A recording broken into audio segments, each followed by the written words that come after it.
First impressions. One stormy evening, Douglas had just taken a goods train to the end of the line.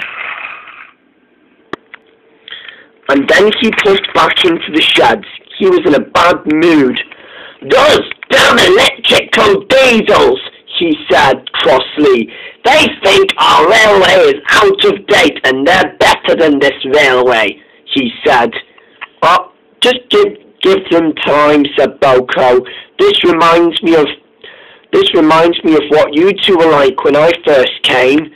Douglas was confused. "What?" he said.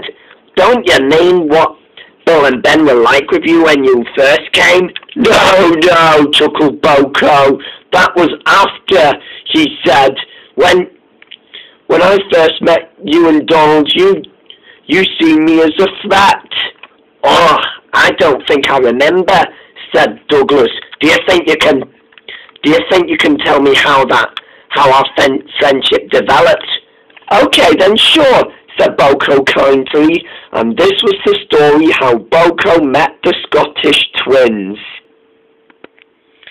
Goods trains have always been the most important thing. Some engines like James and Gordon despises goods trains, but engines like Duke didn't mind them at all. He always loved handling them very well, as much as he loved pulling passengers. That was why the Fat Controller decided that Duke needed help from an engine from the mainland. One afternoon, Duke had just arrived back at the station with his last passenger train when he saw a tall green diesel next to him. Duke was surprised by the time the Fat Controller came out of the diesel's cab. "Duke," he said, "this is D5702, he said. He will be helping all of us with the traffic work on our railway," he said, "and will be a full-time member at my railway," he said. Duke was very happy. "Welcome to Sodor, D5702, he said kindly. Please call me Boko," said the diesel shyly. "Okay, Boko," said Duke. "Why you named that?" "Because of my wheels," he said, and then Duke looked down at Boko's wheels. "Oh," said Duke. "Well, welcome to Sodor, Boko," he said. "You're going to like it at Sodor. Trust me." "Thank you," said Boko, and the two were very happy with each other. Days passed, and together the two handled both passengers and freight trains and became strangers to close friends. Until later that day, Boko had just shunted Donald's train to take to the end of the line, and Donald, who was looking forward to his train, was not expecting to see a diesel engine on the railway. "Hello," said the diesel. "I'm Boko. What's yours?" "Can't you read my nameplate, you fake green caterpillar?" shouted Donald. Boko was in shock. "Donald, is it?" he said. "You were named after that duck on the TV show," he said. "My driver watches that show with his kids." "I didn't really think so," said Donald sarcastically. "I don't need smelly, dirty diesels to make fun of me," he said. "I have work to do," he said, and he puffed crossly away, leaving a hurt Boko behind. Next, it was Douglas's turn to be rude to Boko. "Ha!" he said. "You may be stronger than all of us," he said, "but you're not stronger than me," he said.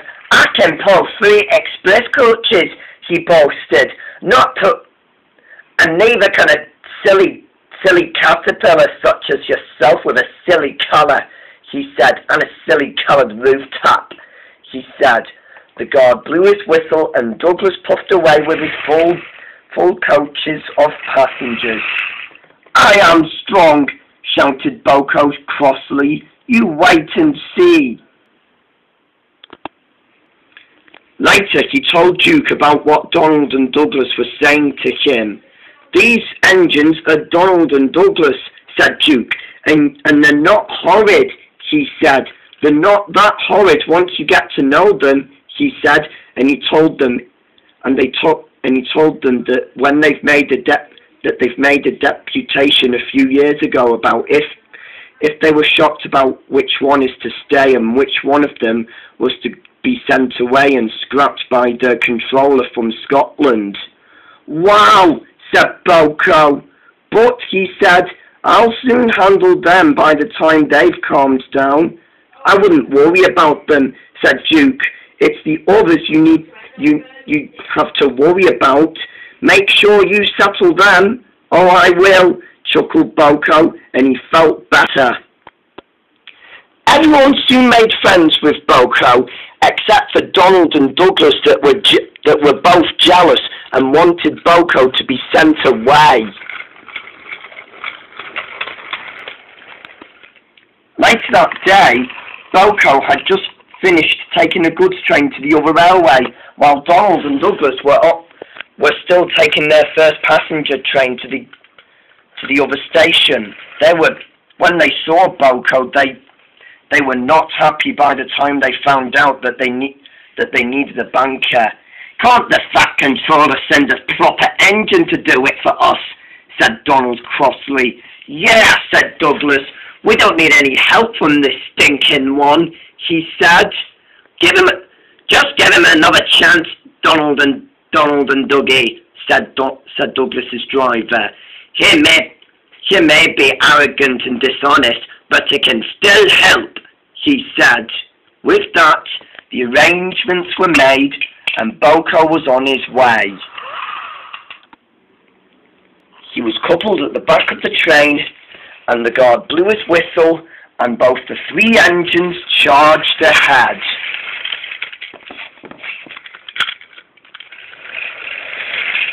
They were fine. They could have found difficulties going up the hill, but they were ready to manage.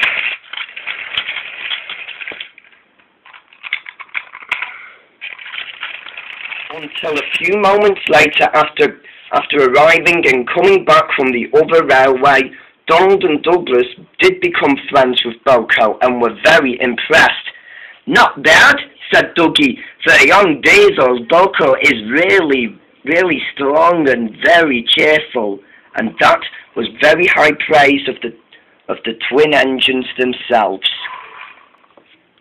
When the long story was over, Douglas did indeed remember. "I remember now," he said. "I'm sorry if Donald and I were so horrid to you." "That's all right," replied Boko. You know, those electrical diesels might someday be replaced with you-know-what," he said. With that, Douglas couldn't agree more.